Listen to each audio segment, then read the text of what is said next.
सलाम, नमस्ते, सत श्री अकाल। मैं हूं रज़ा और आप देख रहे हैं रज़ाग्राफी की मिडिल ईस्ट रिपोर्ट। पूरी दुनिया को यकीन था तुर्की पर, भारत के मुसलमान हों या इंडोनेशिया के या बेचारे फ़िलिस्तीन के, पूरी दुनिया के मुसलमान अर्तुग़रुल गाज़ी देख के ऐसे दीवाने हो गए थे रजब तैयब एर्दोगान की सरकार और तुर्की के कि क्या ही कहें। लेकिन ये सब पब्लिसिटी स्टंट था। तुर्की का ये सब एक खतरनाक और खौफनाक खेल था अटेंशन हासिल करने के लिए। सारी दुनिया के मुसलमानों ने अरब से अपनी नज़रें मोड़कर उम्मीद की नज़र से तुर्की को देखना शुरू किया। भारत के मुसलमान हों या चीन के मुसलमान बड़ी उम्मीदों से देख रहे थे। फ़िलिस्तीन के मुसलमानों को तो हद से ज़्यादा यकीन रजब तैयब एर्दोगान पे था। लेकिन हुआ क्या, जो मैंने आपसे कहा कुछ वक्त पहले, जब ये खबर मैंने आपको बताई कि इज़राइल और तुर्की मिले हुए हैं और आपस में कई सारे काम करने की तैयारी कर रहे हैं, तो तुर्की के जबरा अंधभक्तों की भीड़ हमको कोसने लगी। लेकिन उनको मैंने तभी जूता मारा था कि थोड़ा सब्र कीजिए, सच अपने आप निकल कर सामने आएगा। और सच में ऐसी ताकत होती है कि उसको दबाया तो जा सकता है, मिटाया नहीं जा सकता। दोस्तों, वो हमारी बात फिर से सही साबित हुई है। एक बार फिर से मुसलमानों का यकीन टूटा है। आपको बता दूं कि इज़राइल के डिफेंस मिनिस्टर को खुद वेलकम किया है तुर्की के राष्ट्रपति रजब तैयब एर्दोगान ने। जी हाँ, आखिरकार यहूदियों के सरदार और यहूदियों के सेनापति भी अब तुर्की की सरजमीन पर कदम रख चुके हैं। तस्वीर आपके सामने ये देखिए दोस्तों। इस तस्वीर ने लाखों करोड़ों खरबों मुसलमानों के दिलों को तोड़ दिया है, चूर चूर कर दिया है। मिडिल ईस्ट हो, गल्फ़ कंट्री हो या हमारा एशिया हो, बस सोशल मीडिया पर यह वीडियो तेज़ी से वायरल है और भारतीय मुसलमानों समेत दुनिया भर के मुसलमानों को ये वीडियो सबसे बड़ा झटका दे रही है। दोस्तों, तुर्की की पूरी डिफेंस मिनिस्टर ने इज़राइल की सारी डिफेंस मिनिस्टर से, पूरी डेलीगेशन से मुलाकात करी है। ये वीडियो देखिए, तुर्की की डिफेंस मिनिस्टर है एक तरफ और इज़राइल की डिफेंस मिनिस्टर है एक तरफ। दोस्तों, रजब तैयब एर्दोगान से भी इन्होंने मुलाकात करी, जिसकी तस्वीर ये है आपके सामने। दोस्तों, इस तस्वीर ने हज़ारों लोगों को रुला दिया है। इतना ही नहीं, जिन लोगों को उम्मीद थी रजब तैयब एर्दोगान से, वो उम्मीद भी अब टूट गई है। इसके अलावा इज़राइल के डिफेंस मिनिस्टर ने तुर्की का पूरा अच्छे से दौरा किया, हिस्टोरिकल प्लेस पे गए। ये है उसका वीडियो।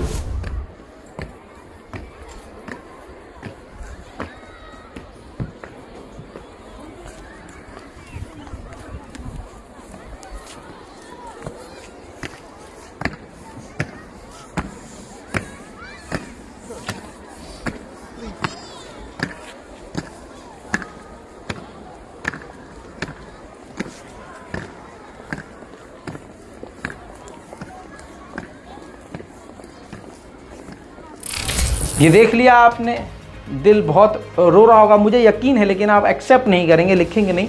लेकिन मैं जानता हूँ, मैं खुद एक मुसलमान हूँ, कि इस वक्त पूरे जो मुसलमान हैं जिनके दिलों में इज़राइल के लिए गुस्सा है और फ़िलिस्तीन के लिए मोहब्बत है, उनके दिलों में अभी क्या चल रहा होगा। मैं समझता हूँ आपकी इस बात को। दोस्तों, वहीं इज़राइल और तुर्की के डिफेंस मिनिस्टर ने बड़ी बड़ी बातें कही हैं। उन्होंने कहा है कि हम डिफेंस में एक दूसरे को सपोर्ट करेंगे। अल्लाह अकबर। इसके अलावा उन्होंने ये कहा है कि हम एक दूसरे के साथ कॉपरेशन करेंगे, कई सारे डील्स करेंगे, हम एक दूसरे का मतलब जो रेड लाइन है उसका ख्याल रखेंगे और एक दूसरे की सुरक्षा करेंगे। इसके अलावा दर्जनों बातें दोनों ने एक दूसरे से की हैं और कई सारे एग्रीमेंट भी दोनों ने किए हैं। कमाल की बात यह है, जिस महीने दर्जनों फ़िलिस्तीनियों को मारा गया है, सैकड़ों फ़िलिस्तीनियों को घरों को तोड़ा गया है, छोटे छोटे बच्चों को इज़राइल ने मारा है। दोस्तों, ऐसे में उसी कातिल की पूरी डेलीगेशन, डिफेंस मिनिस्ट्री पूरी इज़राइल की तुर्की में गई है। तुर्की ने एक लफ्ज़ भी फ़िलिस्तीन के लिए नहीं बोला। ये है सबसे बड़ा दर्द, और इसको गद्दारी नहीं तो क्या कहें। वहीं दोस्तों, ऑफिशियली लेबनान और इज़राइल के बीच में भी डील हो गई है। ये देखिए, इज़राइल अपनी पूरी मिनिस्ट्री के साथ मिलकर एग्रीमेंट पर साइन कर चुका है और ये दूसरा वीडियो ये देखिए जिसे अमेरिका ने साइन करवाया है, लेबनान की सरकार ने साइन कर दिया है, अमेरिका ने मीडिएशन करवाया था। इसी के साथ लेबनान और इजराइल भी अब ऑफिशियली दोस्त हो गए हैं। इसके बाद लेबनान ने जो गंदगी मचाई है, इसके बाद उसको समेटने के लिए, लीपा पोती करने के लिए बयान दिया है कि ये जो हमने डील करी है इससे जो हमारी राजनीति है उससे कोई फ़र्क नहीं पड़ेगा, यानी हम इजराइल की आलोचना करते रहेंगे। अजी कद्दू करोगे तुम अब आलोचना। वहीं देखिए दोस्तों, जहाँ पर सारी दुनिया ये कह रही है कि लेबनान और इजराइल की ये डील घातक साबित हो गई, और वहीं सारी दुनिया हैरत में थी। शुरुआत में हिजबुल्लाह खिलाफ थे, बाद में हिजबुल्लाह ने एक्सेप्ट कर लिया और परमिशन दे दी और कहा कि ये डील तो हमने ही करवाई है। अब हिजबुल्लाह सामने आए हैं और इस डील के बारे में बयान करते हुए कहा है कि लगातार इजराइल बॉर्डर पर हमला करता रहता था, लगातार लेबनान ख़तरे में रहता था और लेबनान पर हमले होते रहते थे। अब इस डील के बाद इजराइल अपनी फोर्सेस को कई जगह से पीछे घसीट लेगा और इजराइल लेबनान पर हमलों को ख़त्म लगभग कर देगा। लिहाजा ये डील जो है लेबनान की एक काफ़ी बड़ी जीत है। हालांकि मैं और मेरी टीम इस बात से सहमत नहीं है। दोस्तों, इतिहास में पहली बार बहरीन में इजराइल अपना डिफेंस पूरी तरह से, डिफेंस की पूरी ताकत शो ऑफ करेगा, दुनिया को दिखाएगा। वहाँ यानी बहरीन में एयर शो होने वाला है जिसमें कई सारे देश अपनी ताकत दिखाएंगे, हवाई ताकत दिखाएंगे और डिफेंस ताकत दिखाएंगे। ऐसे में इजराइल ने जानकारी दी है कि बहरीन में वो अपनी डिफेंस की ताकत दिखाएगा। वहीं बात करें इजराइल और सीरिया की, तो इजराइल ने इसी हफ्ते में तीसरी बार सीरिया पर रॉकेट दागे हैं, जिसके हमले के बाद बताया गया है कि 4 ईरानियन फाइटर मारे गए हैं इस हमले में। हमले का कुछ वीडियो मेरे पास मौजूद है, देखिए।